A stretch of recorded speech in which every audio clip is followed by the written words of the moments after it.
But Jesus said to him, "Put your sword in its place, for all who take the sword will perish by the sword."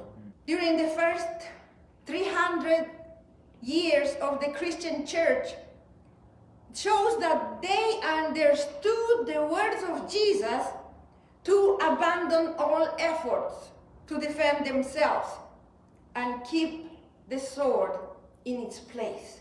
The saints of the early church, before it became a Roman religion, these saints give us an amazing example to trust God.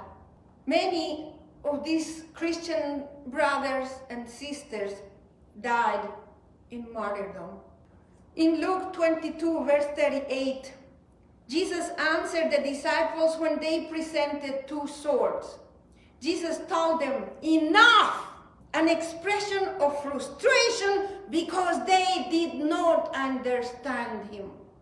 In this passage from Matthew, when Peter used his sword to attack the enemy, Jesus replied, "Put your sword in its place."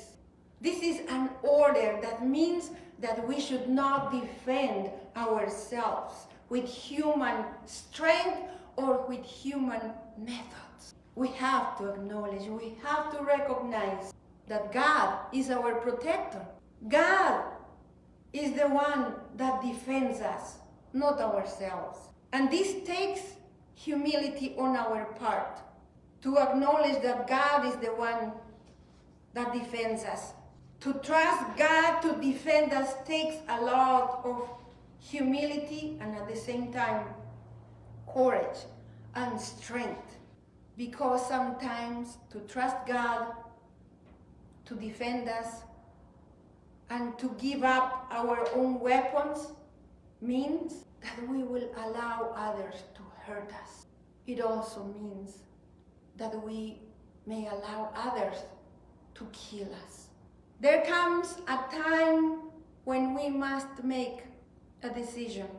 We must be prepared to respond to the hatred and the violence of people.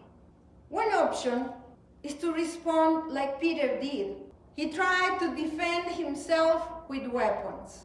Jesus rebuked him and asked him, "Put your sword in its place."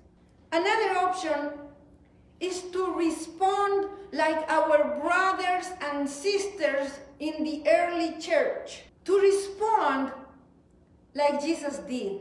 Jesus surrendered to unjust and corrupt people, but at the same time, Jesus put all his trust in God, his Father.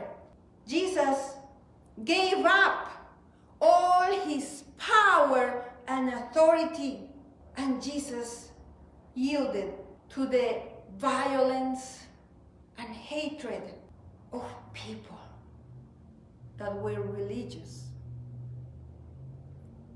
But Jesus put all his trust in God.